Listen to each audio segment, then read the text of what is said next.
जय माता रानी की दोस्तों। आज की इस वीडियो में हम जानेंगे कि साल 2024 में शारदीय नवरात्रि की महाअष्टमी और महानवमी हमें कब करना है, कन्या पूजन कब करना है, कलश का विसर्जन किस दिन करना चाहिए और दशहरा कब मनाएंगे। तो जैसा कि आप सभी जानते हैं कि इस बार अष्टमी और नवमी की तिथि को लेकर असमंजस की स्थिति बनी हुई है। तो ऐसे में बहुत सारे डाउट्स क्रिएट हो रहे हैं, क्योंकि किसी के यहाँ अष्टमी के दिन कन्या पूजन माता पूजन होता है, पूर्णाहुति दी जाती है, और किसी के यहाँ नवमी की तिथि पर। तो देखिए, अब आप ये सोच रहे होंगे कि नवरात्रि तो पूरे 9 दिन के हैं, फिर अष्टमी और नवमी तिथि एक दिन कैसे है। तो देखिए, चतुर्थी जो तिथि है उसका क्षय हो रहा है, यानी वो घट रही है, और नवमी तिथि बढ़ रही है। इसी कारण से ऐसा हो रहा है। तो देखिए, सबसे पहले आप ये जान लीजिए कि अष्टमी तिथि प्रारंभ कब हो रही है, नवमी कब है और दशहरा कब मनाया जाएगा। तो देखिए, 10 अक्टूबर दिन गुरुवार को दोपहर 12:31 से अष्टमी तिथि प्रारंभ हो रही है, और अष्टमी तिथि की समाप्ति 11 अक्टूबर दिन शुक्रवार को दोपहर 12:07 पर होगी। और इसके साथ ही नवमी तिथि जो है वो प्रारंभ हो रही है 11 अक्टूबर दिन शुक्रवार को दोपहर 12:08 से, और समाप्त हो रही है 12 अक्टूबर दिन शनिवार को सुबह 10:58 पर। और इसके साथ ही कलश विसर्जन, चौकी को हटाना और दुर्गा विसर्जन जो है वो 12 अक्टूबर को सुबह 10:59 से शाम 5 बजे के बीच में किया जाएगा, और दिन जो है वो शनिवार का रहेगा। तो देखिए, यहाँ पर एक चीज़ मैं आपको बता दूं कि हिंदू धर्म में उदया तिथि बहुत ही शुभ मानी जाती है और मान्य होती है, लेकिन इस बार अष्टमी और नवमी जो है वो सूर्योदय के समय पर विद्यमान नहीं रहेगी। जिस दिन अष्टमी तिथि प्रारंभ हो रही है, पड़ रही है, उस दिन भी अष्टमी तिथि दोपहर के बाद से शुरू होगी, और नवमी तिथि का भी कुछ ऐसा ही है, वो भी दोपहर 12:08 से शुरू होगी। तो ऐसे में अष्टमी और नवमी दोनों ही तिथियां सूर्योदय के समय पर विद्यमान नहीं रहेंगी। तो यहाँ पर देखिए, मेरे हिसाब से मैं ये मानती हूँ कि नवरात्रि के जो 9 दिन होते हैं वो बहुत ही शुभ होते हैं।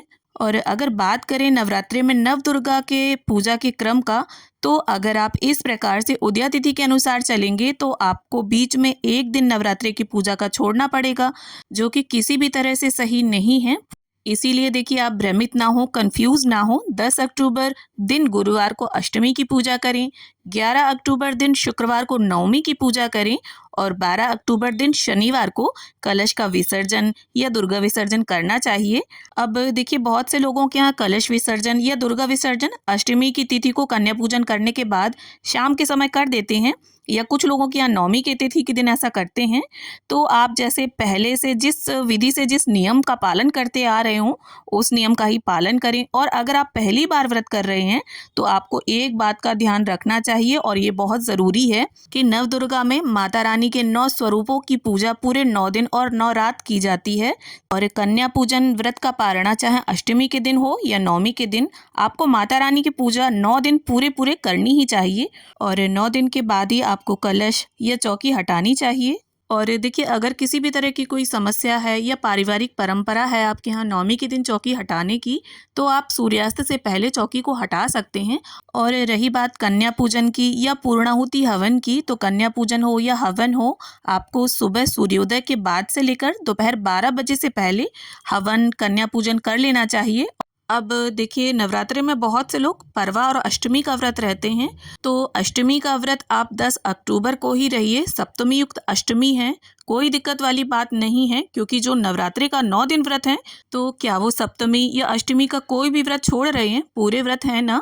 तो ज़्यादा आप इन सब बातों में ना पड़ें, ज़्यादा कंफ्यूज ना हो। और मैं भी परवा और अष्टमी का ही व्रत रहती हूँ। मैं भी 10 अक्टूबर दिन गुरुवार को ही अष्टमी का व्रत करूँगी।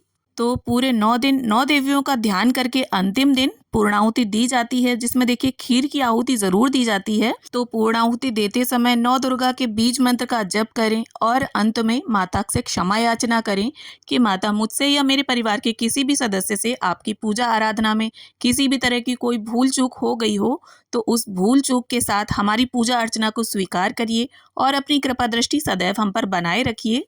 तो आशा करती हूँ वीडियो में दी गई जानकारी से आप सभी को लाभ प्राप्त हो। वीडियो अगर थोड़ी भी अच्छी लगी हो, थोड़ी भी पसंद आई हो, तो प्लीज़ वीडियो को लाइक करें, और मेरे साथ जुड़े रहने के लिए चैनल को सब्सक्राइब कर लें।